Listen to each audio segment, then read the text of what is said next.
Tradycyjnie linie tramwajowe i autobusowe w Polsce jeżdżą po wyznaczonej trasie od jednej pętli do drugiej i z powrotem. Oczywiście mamy wyjątki, jak choćby linie autobusowe 0A i 0B w Rzeszowie. Te dwie relacje jeżdżą na tej samej trasie wokół miasta, tylko w przeciwnych kierunkach. Jednak w Krakowie takich nie ma i chciałbym dzisiaj pokazać, jak mogłyby wyglądać. Co sądzicie o takim pomyśle? Czy znacie jakieś podobne linie? Oczywiście dajcie znać w komentarzach, ale zanim wam o moim pomyśle opowiem, to zaczynamy od zupełnie innego tematu.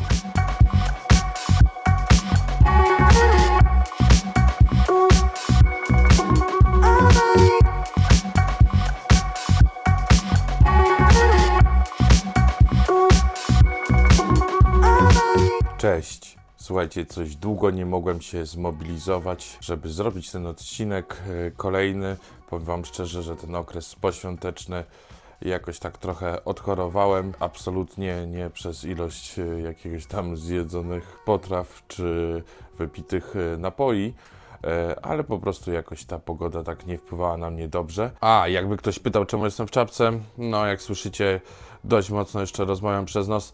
Niestety, jeżeli jest okres jesienny, zimowy, to u mnie tak się dzieje, że co chwilę coś mam z zatokami, także robię tutaj inhalację i staram się bardzo nie schłodzić. Ale już trzeba coś zrobić, zadziałać, dlatego postanowiłem, że nagram taki odcinek dość nietypowy jak na te moje ostatnie, ponieważ zazwyczaj gdzieś chodzę, coś pokazuję. Owszem, są takie właśnie wyjątki jak ten, ale zanim przejdziemy do właściwego tematu, który wam zaprezentuję na poszczególnych grafikach, zresztą konsultowałem go, to najpierw chciałbym wam przedstawić podsumowanie poprzedniego roku. I tutaj teraz bardzo ważna sprawa, jeżeli kogoś to nie interesuje, to wyświetli się właśnie w tym momencie czas, gdzie kończę ten temat, zaczyna się właściwy odcinek. Też tak, żebyście wiedzieli, że to już jest ten moment, pojawi się tam animacja. Tymczasem ja bardzo gorąco jednak zachęcam, żebyśmy zostali i żebyście dowiedzieli się coś więcej, bo być może nie wszystkie filmy zobaczyliście na moim kanale, ponieważ bardzo dużo przyszło już nowych widzów na mój kanał w ostatnim roku, co jest też bardzo fajne i na pewno włącza się do podsumowania, ale zacznijmy po kolei, bo w zasadzie były takie 3 momenty, które sprawiły, że mój kanał dość mocno się zaczął dobrze oglądać w sieci. I pierwszym takim na pewno były te filmy wyjazdowe ze Szczecina, ale to też musiało się rozkręcić. Najlepiej przyjętym takim właśnie był odnośnie pracy motorniczego w Szczecinie, kwestii niskich zarobków, który bardzo szybko zdobył popularność, ale to też jest ciekawa sprawa, ponieważ akurat ten film, kiedy go dodałem, kiedy była już premiera, jedna osoba zgłosiła się, że nie życzy sobie, by ujęcia z jego filmu były wykorzystane, chociaż jest to prawo cytatu, można to robić i zgodnie z prawem wszystko jest jak najbardziej na tak.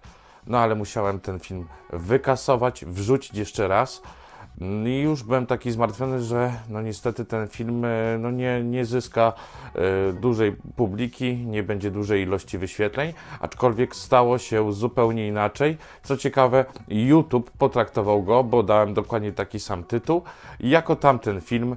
I tak naprawdę w ciągu paru godzin od dodania go zaczął się bardzo mocno wybijać. Drugi taki na pewno to jest mój wyjazd do Poznania, pokazanie istniejącej wtedy najkrótszej linii tramwajowej w Polsce. I co ciekawe, tam nawet w tym filmie mówię, że już w Poznaniu zostałem rozpoznany. O proszę, pan Janek, co pan tu przyjechał kręcić? Było to dla mnie bardzo miłe zaskoczenie. I drugi taki film, który również w podobnym czasie tak właśnie szybko zaczął zdobywać ilość wyświetleń, to na pewno był ten z otwarcia tunelu trasy Łagiewnickiej, oczywiście tunelu tramwajowego, bo macie na kanale również mój przejazd tunelem w części drogowej, gdzie jest już linia autobusowa. Także to były takie 2 momenty kolejne.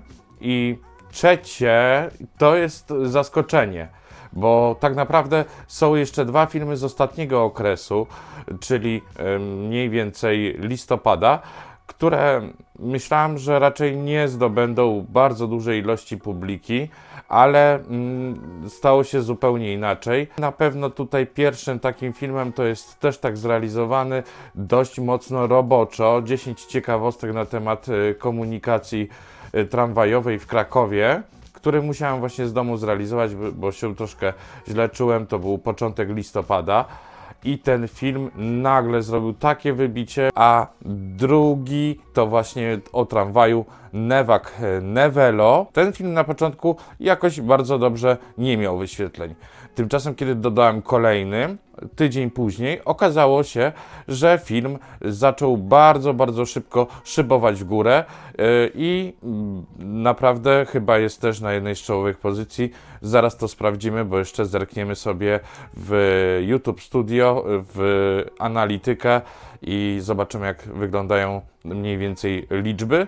Także tutaj chciałbym Wam z tego miejsca bardzo gorąco podziękować, bo tak naprawdę dzięki Wam, dzięki Waszym komentarzom, uzupełnieniom, poprawkom, Waszym lajkom, to tak naprawdę ten kanał bardzo szybko zaczął się rozwijać. Również dziękuję Wam za bardzo dużą ilość wiadomości, czy to na Facebooku.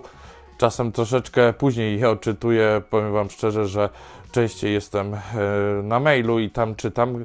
Podsyłacie mi zdjęcia, skany, filmy i tak naprawdę to bardzo mi pomaga, ponieważ mogę też znaleźć jakieś nowe, fajne, ciekawe tematy, o których tak na pierwszy rzut nie pomyślałem, że można byłoby zrealizować. Przy czym też chciałbym wiele osobom powiedzieć, że bo są takie komentarze, pojawiają się pod filmami, zrób odcinek o tym.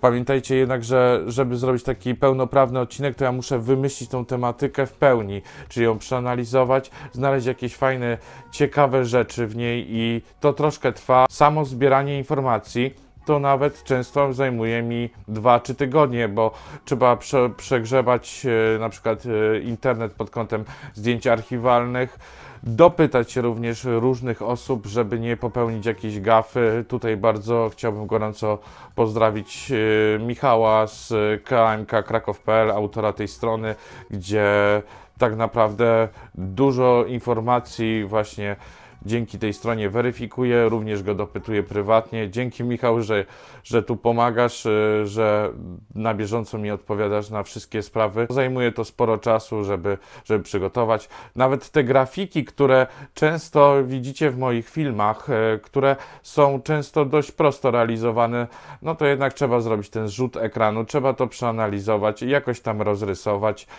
Zresztą tak jak w dzisiejszym odcinku za chwilę będzie, to zobaczycie, no to też było realizowane przez dobrych parę dni, bo zastanawiałem się, czy ta trasa ma sens, jak ją przedstawić i tak naprawdę tutaj również jeszcze znalazłem inny temat związany bardzo podobnie, tylko w kwestii nie tramwajowej, a autobusowej. Tych odcinków nie ma aż tak wiele, staram się, żeby one były co tydzień, ale no nie lubię, żeby to było takie pitu gadanie po prostu do kamery, tylko chciałbym, żeby coś było przedstawione konkretnie.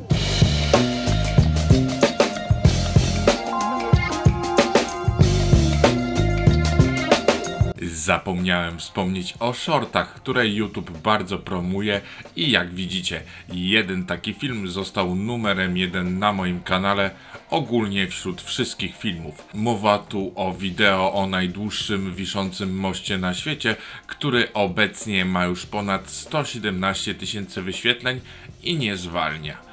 Drugie miejsce to też short o jednej ze scen w serialu Zmiennicy, która była kręcona w Krakowie i ponad 62 000 wyświetleń. Trzecie miejsce zajmuje wspomniane wideo z 10 ciekawostkami. Dalej też ciekawa sprawa, film o tramwajach w getcie krakowskim, który przez ponad rok miał małe wyświetlenia i też nagle był skok. Ciekaw jestem, czemu tak to nastąpiło, czy może ktoś udostępnił, tego nie wiem. Piąte miejsce wideo o tramwaju Newak, o którym mówiłem przed chwilą. Dalsze miejsca sami widzicie i też pośród nich znajdują się inne filmy z kategorii short, co jasno wskazuje, że trzeba takie realizować, chociaż dopiero w tym roku będzie można na nich godniej zarabiać.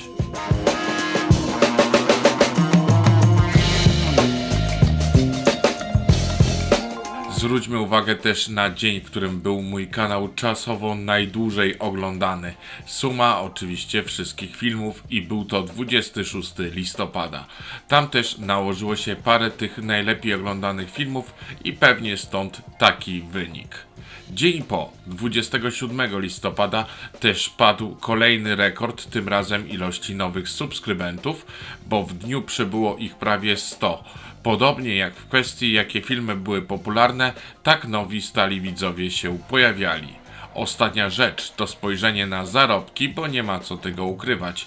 Było to też 27 listopada, jeśli chodzi o rekord. Dodam, że od września zaczęły się robić już w miarę konkretne liczby, ale też poczyniłem bardzo dużo inwestycji w sprzęt, czy też większą ilość podróży, także im więcej pieniędzy będzie, to tym ciekawsze pewnie będą pojawiać się następne wideo.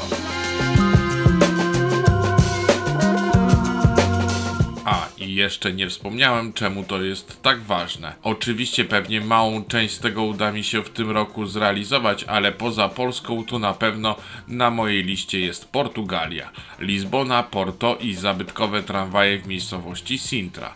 Również wspominałem o Bałkanach, tylko trochę zdrowie nie pozwoliło, ale mam już pomysł na wręcz trochę film dokumentalny o tramwajach w Sarajewie.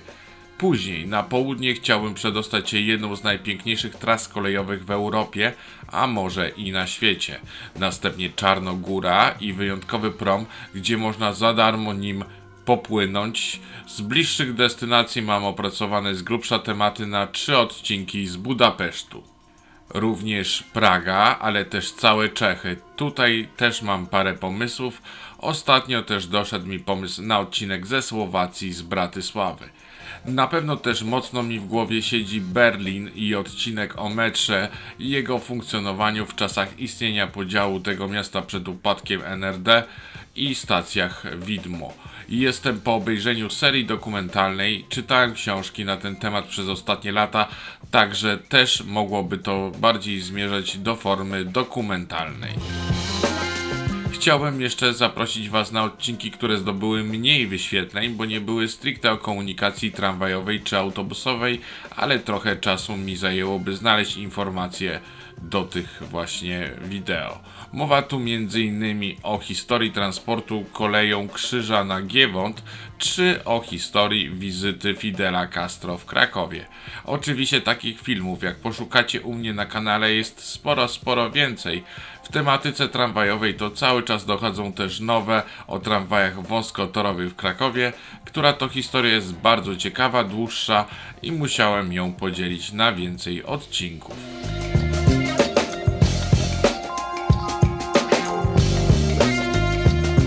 Także jeszcze raz Wam dziękuję również i bardzo proszę o kolejne lajki pod moim wideo, oczywiście komentarze i subskrypcje, bo naprawdę przybywa Was, ale dalej YouTube prezentuje mi, że ponad 85% osób, jak dobrze pamiętam, to jest mniej więcej taka liczba, ogląda moje filmy bez subskrybowania kanału, a no, jeżeli Wam się podoba, a widzę, że w lajkach przybywa tych osób, którym się to podoba, to YouTube Wam pokaże wtedy, jak sobie klikniecie właśnie subskrypcję, dzwoneczek, że jest kolejne wideo. Chciałem jeszcze jeden temat tutaj zahaczyć, czyli wsparcie. Chciałbym podziękować bardzo gorąco ludziom, którzy mnie wspierają. Jest na YouTube taki przycisk wesprzyj, ale możecie zrobić to również na Patronite, czy też po prostu wysłać mi donate'a i tutaj właśnie nie mówiłem nic, ale czytam te donate'y, czytam Wasze wiadomości,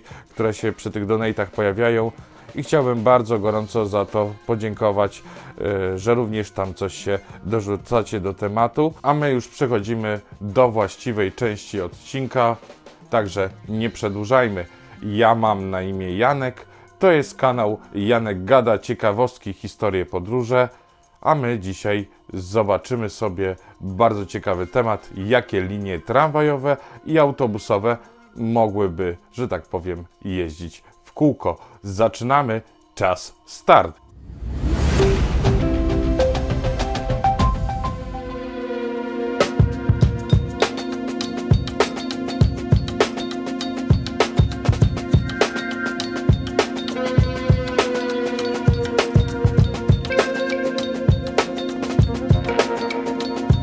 Ale zanim przejdziemy do tramwajów, to poprzedni mój odcinek był na temat linii autobusowej, która jedzie do części Krakowa, takiego osiedla domków jednorodzinnych Bodzów.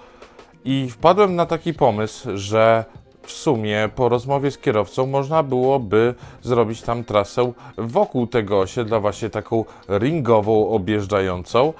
Dlatego zaraz Wam przedstawię, jak ta trasa mogłaby wyglądać, aczkolwiek to też już się dopytywałem, konsultowałem i z jednej strony ZTP, Zarząd Transportu Publicznego w Krakowie, mówi, że tej trasy nie dałoby się tam pociągnąć, że nie ma możliwości, że są za małe ulice, żeby nawet ten Mercedes Sprinter przejechał, ale z drugiej strony, jak rozmawiałem to z kierowcą czy innymi osobami, które tam mieszkańcami, to powiedzieli, że jak najbardziej byłaby taka możliwość, także jak zawsze zdania są rozbieżne, a ja już Wam pokazuję mapkę, jak to mogłoby wyglądać.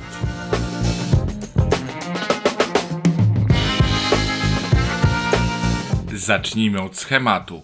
Na zielono zaznaczyłem obecny przebieg linii. Startuje ona przy przystanku Koszcze OSP, a kończy w Bodzowie, wycofując, aby móc wrócić z powrotem w kierunku Kostrza. Tymczasem mieszkańcy zaproponowali chyba ponad 2 razy dłuższą trasę autobusową. Zaznaczyłem ją na pomarańczowo. Minibus, startując z Bodzowa, jechałby po dotychczasowej trasie, ale tuż przed dojechaniem do Kostrza odbijałby w kierunku Czerwonych Maków. Nie widzę, by ta trasa mogła iść inaczej niż tak, jak ją zaznaczyłem. Oczywiście nie wierzę, że Zarząd Transportu Publicznego w Krakowie podjąłby decyzję, aby ponad dwukrotnie ją wydłużyć. Moja propozycja to start i koniec trasy na Koszcze OSP. Zaznaczyłem mój przebieg na jasno-niebieski kolor. Minibus by nie kończył na Bodzowie, a jechał dalej bocznymi drogami. Drogi są owszem wąskie, co teraz Wam pewnie pokazuję na prezentacji z Google Street View, ale myślę, że taki pojazd jak na przykład Mercedes Sprinter czy nawet Karsan zmieściłyby się tutaj. Ciekaw jestem Waszej opinii.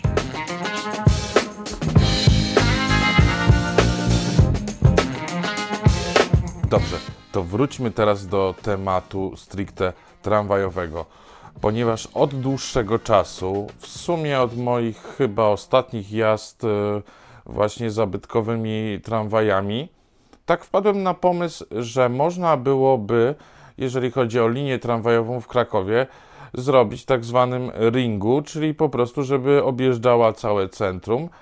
I tak naprawdę ta linia pewnie w tej wersji najkrótszej byłaby bardziej taką turystyczną. Można byłoby ją nawet specjalnie oznaczyć łącznie z obiektami, które po drodze mijamy, o których zaraz Wam opowiem.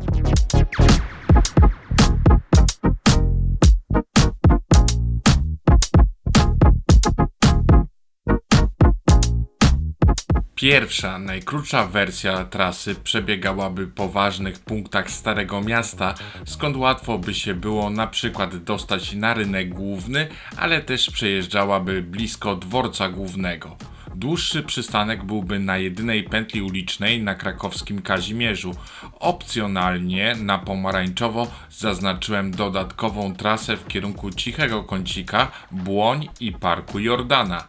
Taka wersja trasy mogłaby działać w weekendy lub na przykład w okresie wiosenno-letnim. Zaraz, Janek, a gdzie Wawel? To zobaczmy na wersję trochę rozszerzoną.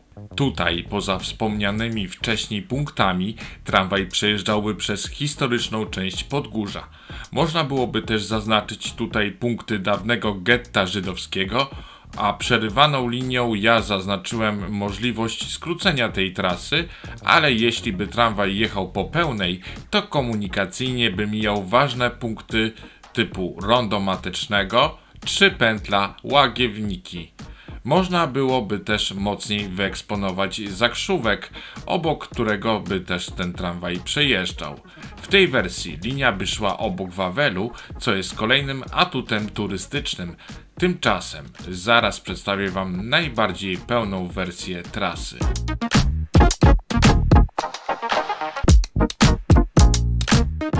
tym miejscu jeszcze raz bardzo gorąco chciałbym podziękować Michałowi, autorowi strony kmkkraków.pl.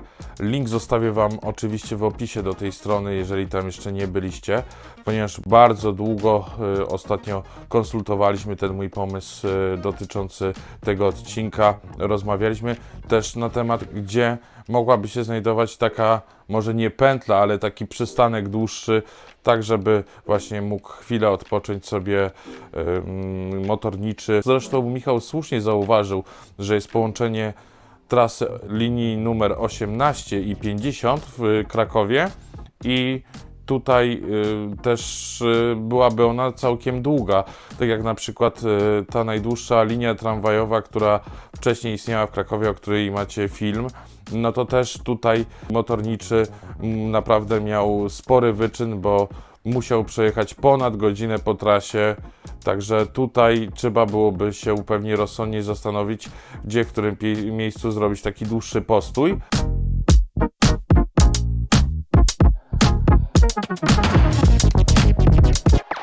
Zanim opiszę trasę, to zacznijmy od ciekawostki. Chodzi o pętlę Łagiewniki, gdzie tramwaj może wjechać na nią od kierunku Borku Wałęckiego i tunelu trasy łagiewnickiej, ale już nie nawróci. To już wiecie zresztą z innych moich dwóch filmów, ale postanowiłem jeszcze bardziej wgłębić się w temat i pokazać, że jeśli czegoś nie można, a bardzo się chce, to można.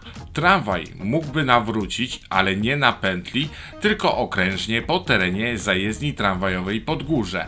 Zresztą kursujący w dniu otwartym zajezdni najstarszy tramwaj normalnotorowy w Krakowie tak właśnie robił, czyli mijał pętlę i jechał w kierunku następnego przystanku, tam skręcał w ulicę Rzemieślniczą, następnie wjeżdżał na teren zakładu, omijał halę, zatrzymywał się na tymczasowym przystanku przygotowanym na to święto i następnie jechał w kierunku bramy wyjazdowej, po czym kierował się na przystanek Łagiewniki. A czemu akurat mówię o tej ciekawostce? Bo przy mojej trasie nie będzie trzeba robić tej kombinacji, a nieczynny przystanek na pętli mógłby znów służyć. Opcjonalnie tramwaj mógłby się też zatrzymywać na pętli Kurdwanów Park and Ride, która teraz pozwala na wyjazd zarówno w kierunku Wielickiej, jak też tunelu trasy Łagiewnickiej.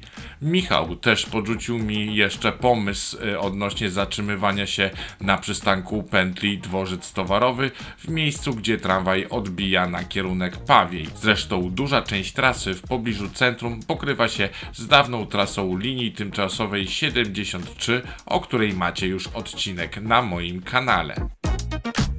Linia taka mogłaby być świetnym uzupełnieniem komunikacyjnym jako dojazdówka do innych przystanków, gdzie można by się przesiąść na inne linie tramwajowe, autobusowe, a nawet kolejowe, bo poza tunelem pod dworcem głównym to na przykład przejeżdża przez Rondo Mogilskie czy estakadę nad dworcem Płaszów. Teraz parę dodatkowych punktów, które zahacza.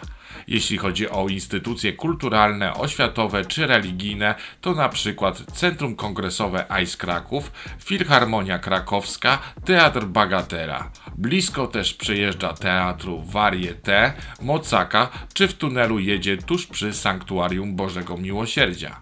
Jeśli chodzi o edukację, to budynki Uniwersytetu Jagiellońskiego w centrum miasta, Politechniki Krakowskiej, Uniwersytetu Ekonomicznego w Krakowie, czy Krakowskiej Akademii imienia Frycza Modrzewskiego. Także taka linia pełniłaby zarówno funkcję turystyczną, ale też uzupełniała inne linie tramwajowe i autobusowe w Krakowie, ułatwiając dostanie się do różnych miejsc. Ja zaproponowałem taki kierunek jazdy, ale można by trasę zmodyfikować, by jechała w przeciwnym kierunku, ale wtedy na pewno odpada wariant numer 1 dłuższego przystanku na pętli Łagiewniki.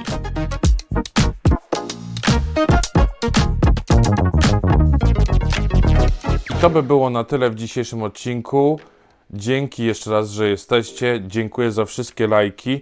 Dziękuję za wszystkie komentarze, za wsparcie mojego kanału. I teraz na końcówce pojawiają się proponowane filmy, które możecie kliknąć sobie, wejść, zobaczyć. Może czegoś jeszcze nie widzieliście. Także dzięki jeszcze raz. Do zobaczenia. Cześć!